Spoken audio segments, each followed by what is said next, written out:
Welcome back, beloved Whispers of Turkish Stars family. It is a joy to feel your presence, to hear your thoughts ripple through our community, and to carry you with us as we step into the heartbeat of a story that is not just news, but soul. Today we move with quiet footsteps and heightened senses, following two names whose chemistry has become the reference point for both screen and life, Gökberk Yıldırım and Cemre Arda. What we share is not simply a travel diary. It is an analysis of a deliberate romantic strategy, a retreat chosen not to flee, but to listen, not to hide, but to breathe. Before we lift off toward the unknown, remember your support is the spark that keeps Whispers of Turkish Stars glowing. Subscribe, tap the bell so every whisper finds you, and if you feel our voice adds depth to your day, the join button is there to bring you closer to our circle. Now, let's step behind the glare, where the stage lights fade and authenticity takes the lead. In a world where schedules devour hours and scrutiny clings like a shadow, peace becomes the most priceless luxury. Gökberk Yıldırım and Cemre Arda, the names on everyone's lips this season, chose to pay that price at the precise moment it mattered most. The story begins with a red-marked date, Gökberk's birthday. What started as a modest gathering among trusted friends turned, almost without anyone noticing, into the prelude to a stealthy escape, the kind that convinces you two hearts can outmaneuver 1,000 eyes. Insiders whisper that the birthday was far more than playlist and pastry. It was a pause from the storm, a soft shelter from the noise. Throughout the night, Cemre stood at Gökberk's side with a presence that was both light and unwavering. They drifted through conversations like co-conspirators who don't need words, exchanging glances that stitched the evening together. Laughter came easily to them, quiet moments did, too. Somewhere between a toast and a wish, the gift idea shifted from something to hold to something to live. A trip, not for spectacle, but for silence. An exit from Istanbul's neon rhythm, from the city that crowns and claws in equal measure. The plan that followed was less impulsive than instinctive, and executed with precision. Istanbul's airport is a hawk's nest for the lens, and the couple knew it. So they drew a line in the sand. Arrivals at different times. Separate check-ins. Unknown gates. They moved like solo travelers with parallel itineraries, ignoring each other's orbits until their passports were stamped and the air had swallowed the last of the murmurs. Only once beyond the border did they allow themselves the relief of proximity. A secret destination, tightly sealed, guarded by friends who speak softly and won't be teased into giving away a single street name. Rumors, of course, began to swirl. Not the loud, boastful rumors of a fashion capital, but whispers of a European city known for tenderness and quiet. Stone streets where morning light lingers like a lullaby. Parks where the breeze tastes like a memory. A place measured in moments instead of headlines. What they were after wasn't grandeur, but privacy, the luxury of anonymity, the comfort of slow hours, the space to be real. And here is where their digital choreography became an artwork of its own. In a culture where if it's not posted it's treated like a myth, Gökberk and Cemre wrote their story with restraint. Their photos were minimal, almost cryptic. A fragment of a square, a slice of cobblestone, a cafe chair, the sky slipping toward gold. They gave nothing explicitly and everything implicitly. When Cemre shared a cup on a saucer beside a book, minutes later Gökberk revealed a corner table with the same light curving over a wall. No selfie. No embrace captured. Yet the timing, the textures, the patterns were all the confession anyone needed. It wasn't concealment, it was curation. A promise that togetherness could be celebrated without being consumed. Fashion told its truth, too. Cemre leaned into radical ease, the kind that makes glamour blush. Soft sportswear, skin free of heavy makeup, hair untouched by anything but the breeze. And in the comments she was showered with praise, radiant, unfiltered, true. Gökberk matched that energy with a relaxed sophistication, the kind of sporty chic that whispers class rather than shouts it. These choices were no accident. They were declarations. Strip away the costumes, step out of character, let the day dress you instead of your fame. Tell me, dear community, what do you make of their decision to keep the map folded? Do you applaud the protection of their sanctuary, or do you ache for more details, more moments shared from the road? This conversation, where public devotion meets private boundaries, defines the era we live in, and your voice belongs in it. Those close to the couple emphasized that the journey came just when it was needed. The workload this season has been relentless. Sets demanding dawns. Scripts demanding heart. A chorus of speculation humming around them, some of it ridiculous enough to crumble if anyone breathed on it, and yet persistent enough to scratch at the edges of calm.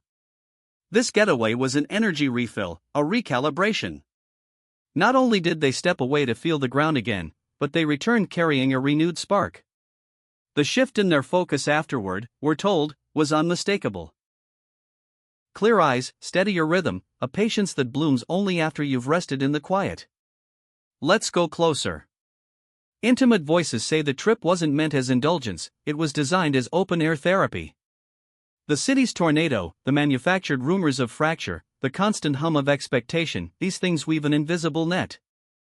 Gökberk and Cemre saw it, named it, and cut through. They went on a digital diet.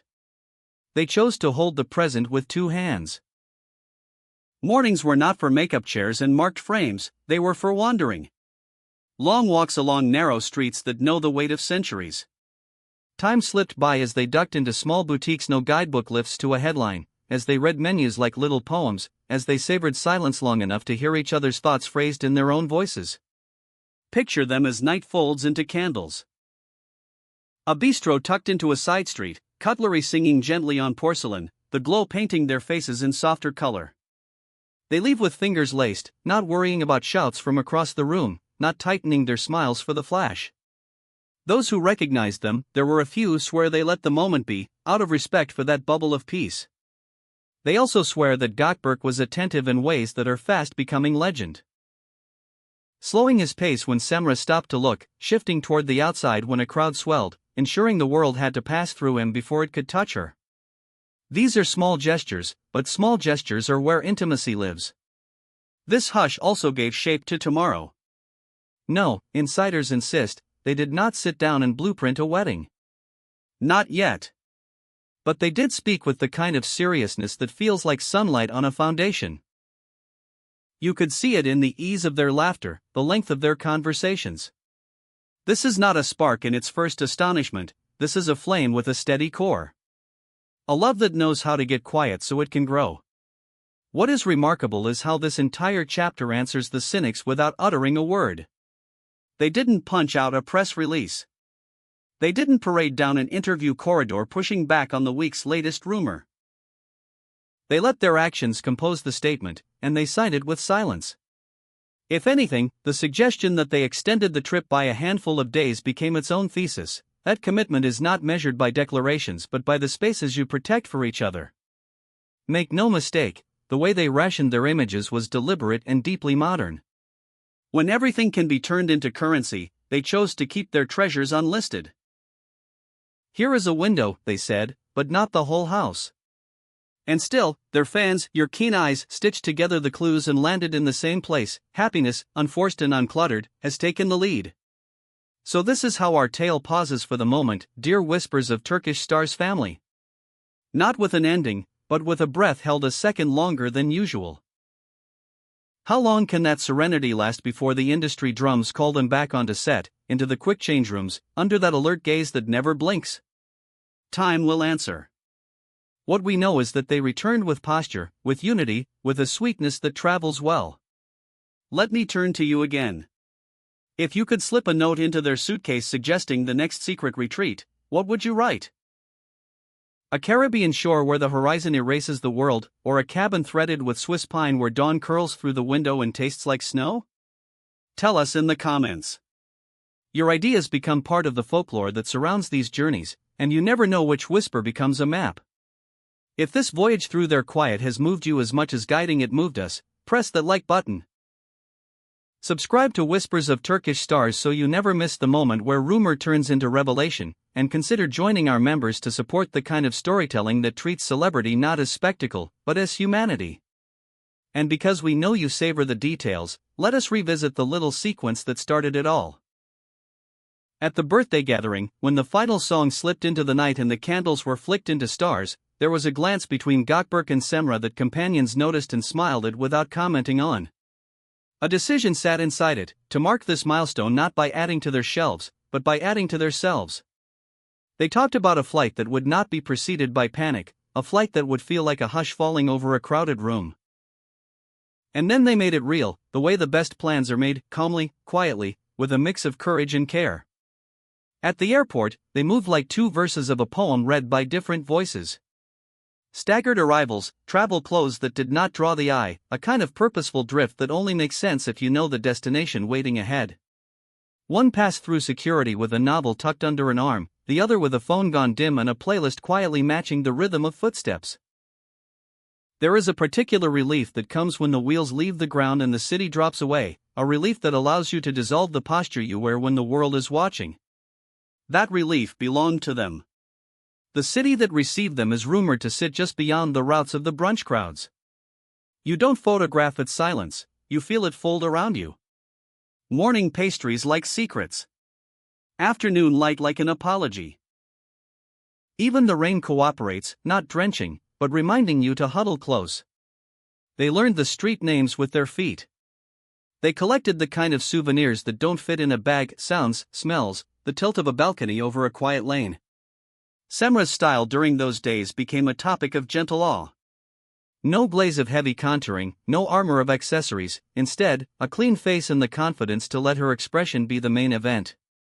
Comfortable pieces that moved when she moved. Shoes chosen by the kilometer rather than the camera. Her followers flooded her feed with gratitude for the reminder that beauty is a presence, not a performance. Gökberk's wardrobe met her there, structured enough to nod to his public self, loose enough to bow to the private one. Together, they embodied a thesis: the most elegant thing two people can wear is ease. They practiced the art of saying no without ever speaking the word. No, this cafe table is not for content, it is for conversation. No, this alley is not a backdrop, it is a path we take side by side. No, this moment is not a set, it is a life. And yet they still sprinkled just enough of their journey into their posts to let their community feel included, because that connection is real and they honor it. The balance is delicate, but they carried it well. Behind the scenes, the reset worked. Work picked up again without swallowing them. The noise outside didn't drop to zero, but it lost its power. If a whisper of separation drifted out from a tabloid corner, it floated past without finding a place to land. Stability is its own press statement, and theirs was clear. There was room for tenderness and room for ambition, and neither had to conquer the other. They built a rhythm where the day might be relentless, but the evening belonged to them. On a practical note, those who watched them from a respectful distance commented on the choreography of care. The way they navigated crowds hand in hand, the way they paused to read little plaques no one else noticed, the way they let silence take the lead when words would only cheapen what was being felt. Sometimes the deepest confirmations do not come with a caption, they arrive as a feeling you cannot bracket with punctuation. That feeling surrounded them. As we close this chapter for now, we leave you with the same quiet question that seems to float in the air behind them. What is the measure of love in a life that's never entirely private? For Gökberk, Yıldırım and Cemre, Arda, it seems to be the decision to protect what can be protected and to cherish what must be shared. It is the promise to walk the cobblestones, to watch the sky change color, to listen to the other breathe, and to let that be enough.